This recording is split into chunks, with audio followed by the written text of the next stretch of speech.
Hello everyone. Today is August 2nd, 2025, and we are going to go ahead and talk about some of the news that I would like to talk about.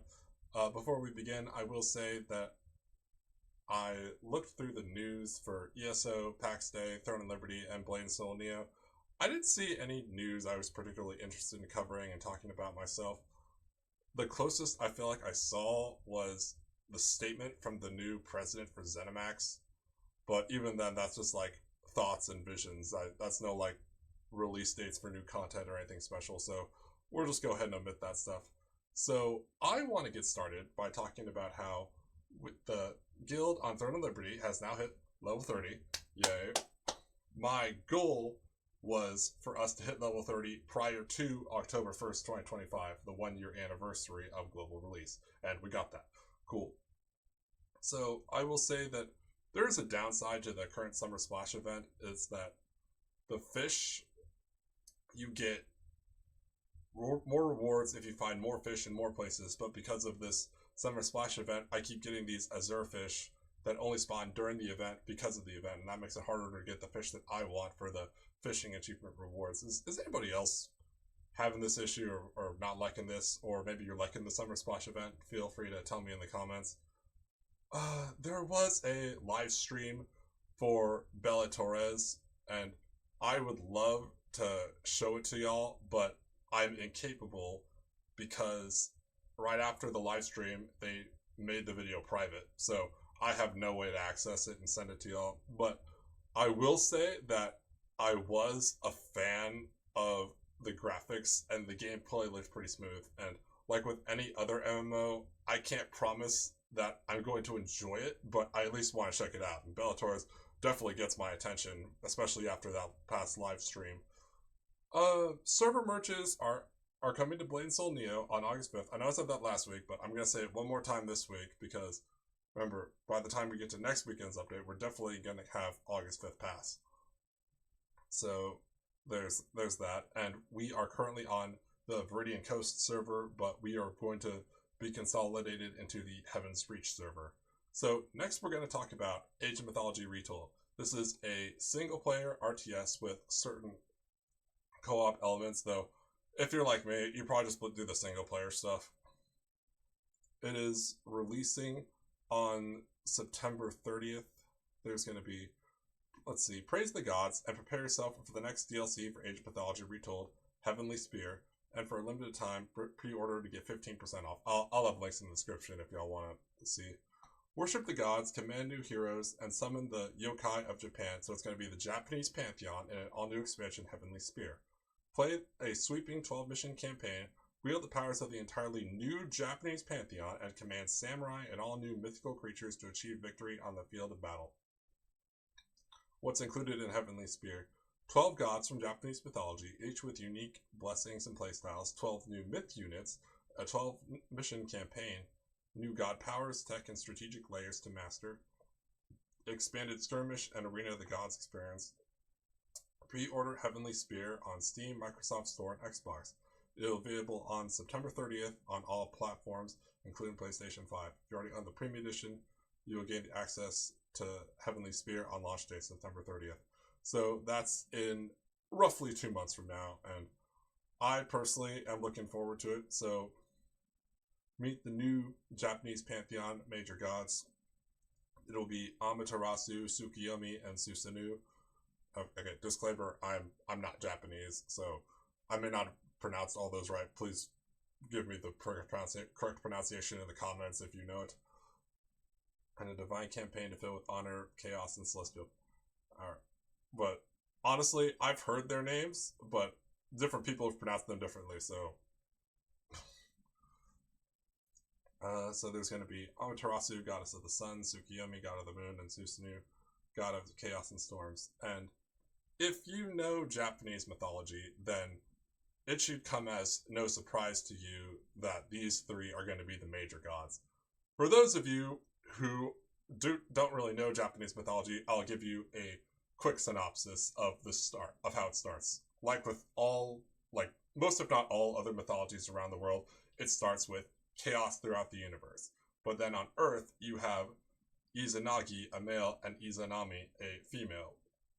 But then one day, Izanagi goes to wash his face. From his left eye comes Amaterasu, who would become Kami of the Sun. And then when he washes his right eye, that comes Tsukiyomi, who is Kami of the Moon. And then he washes his nose, and then from that comes Susanoo, which is Kami of the Storms. And together, these three are known as the Three Noble Children. So the fact that we see these three as the major gods should really be no surprise. Like, if Age of Mythology came out with a Hindu pantheon, it should come as no surprise that the three major gods, and that would be Brahma, Vishnu, and Shiva. So, let's see. All new Japanese pantheon myth units. Asura, Jorogumo, and Umibazu. Please give me the correct pronunciation, if you know it. We'll have 2 dedicated previews of the new myth units coming to Age of Mythology Retold with the Heavenly Spear expansion, so keep your eye out for the sneak peek coming soon. Myth units blend iconic Japanese folklore with inventive gameplay mechanics. We're going to have the Kitsune, Shinigami, and Tengu. Yeah, I know what all those are. Yeah, that should come as no surprise. And there's going to be a new game mechanic called Bushido. For those of you who don't know, it's kind of like chivalry in the Middle Ages in Europe. In Age of Mythology Retold, all Japanese soldiers generate XP in battle, fueling the Bushido meter. Elite warriors trained at the dojo, such as samurai and shinobi, gain XP faster and even contribute passively outside of combat. Each tier of Bushido grants free line upgrades for your human soldiers, regardless of which age you are currently in. These upgrades can also be researched normally at a reduced cost, with the discount scaling based on your progress towards the next tier. Advancing a tier in Bushido will also provide a unique bonus from your major god. Amaterasu provides increasing gold trickle. Tsukiyomi increases cavalry and shinobi attack power per tier. Susanoo grants an immediate favor reward upon each tier. Unleash the might of 12 new gods, each offering unique playstyles, god powers, and strategic possibilities. Awaken Rajin's thunderous drums. Yeah, I saw that was going to be one of the minor gods, not surprised. And then Fujin would also be. Raijin is Kami of Thunder. Fujin is Kami of Wind. Like, if you're a fan of Mortal Kombat, you've probably seen Raiden, and then he was God of Thunder, and yeah, that literally comes from Japanese mythology.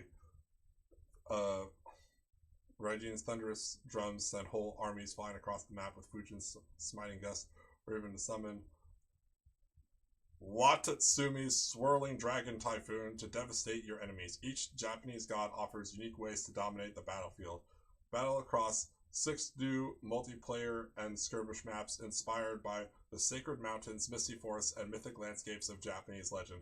These maps are more than battlegrounds, they're living mythologies waiting to be conquered.